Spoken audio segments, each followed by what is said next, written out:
I welcome you to this session of ISO 14001 2015, and today we are going to talk about clause number 6.2, environmental objectives and planning to achieve them.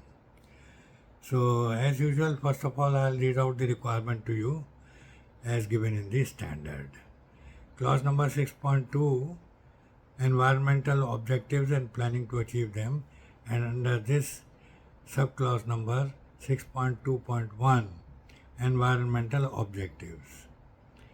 The organization shall establish environmental objectives at relative functions and levels, taking into account the organization's significant environmental aspects and associated compliance obligations, and considering its risks and opportunities.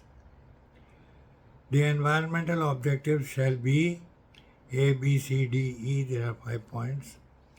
A, consistent with the environmental policy. B, measurable, if practicable. C, monitored. D, communicated. And E, updated as appropriate. And lastly, there is a line, the organization shall maintain documented information on the environmental objectives. So this is all in this clause, and now let us discuss it in more detail.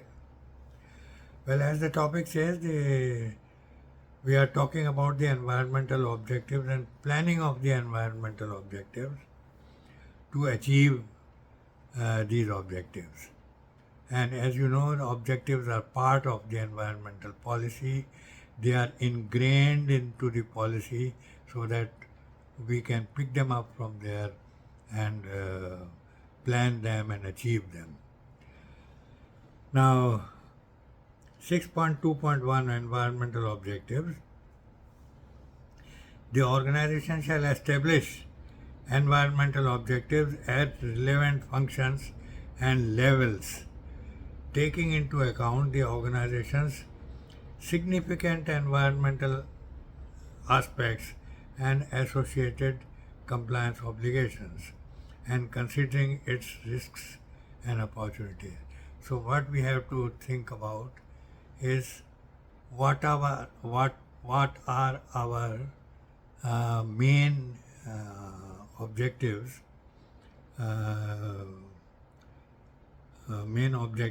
organization's significant environmental aspects and associated compliance obligations. So what are the aspects and impacts which attract or where we should be planning the objectives? Objectives means something that we will plan and achieve so that we are able to show to the people that we have achieved this particular aspect. So the aspects which we have to choose as the topic have got to be part of the significant environmental aspects and associated compliance obligations. Well, as you know, compliance obligations are those aspects where legal requirements are part of them, where we are supposed to be legally bound to achieve them. So we have to take care of the significant environmental aspects and associated compliance obligation, and also the risks and opportunities present within the organization that we have to take into account. So the environmental objectives shall be A, consistent with the environmental policy. Our environmental objectives shall be in line with the policy, what we have stated in the policy, that we are going to have these objectives and achieve them. And they have got to be measurable.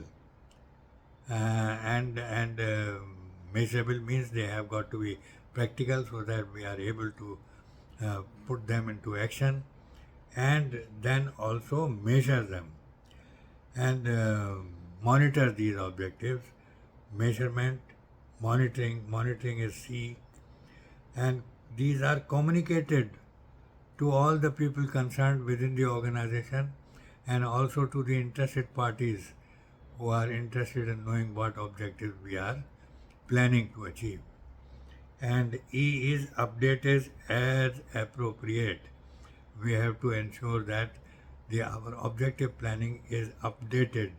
That means periodically we are supposed to review our objectives and see where we are achieving the target and how the target has to be amended if at all necessary. So these aspects have to be taken care, and the organization has to maintain the documented information on the environmental objectives. That means the records of what objectives we have planned. We are supposed to be planning them in some sort of a format, and they maintain their records what objectives we have planned. And these objectives are also considered during the management review meeting, what we planned, what we have achieved, and these objectives have to be such that they are part of our policy and they are stated in the policy, and we are able to plan them and achieve them. So that what is the whole purpose? The purpose is that the future generations are not deprived of their right to have the resources at their end, so that they are not deprived of the resources. Resources are available to them also. Suppose we are generating power, then we are consuming coal, so we have to ensure that we plant additional trees so that ultimately the coal gets generated and they are not deprived of coal. Similarly, if we are consuming paper, we have to ensure that wood is available to them for future consumption, and like that. So we have to plan the objectives in a certain fashion so that our future generations will not be deprived of the resources that we are going to use today. So that's all in this. That is how we plan the environmental objectives and planning to achieve them. And the next clause is planning actions to achieve environmental objectives. And that clause 6.2.2 we are going to discuss on next Sunday. And if you are liking my videos, please give me a thumbs up, give me a like, and also share my videos with your friends and colleagues. And please do not forget to subscribe to my channel so that as and when I load my video, the information will reach you and you will be able to see my videos without any delay.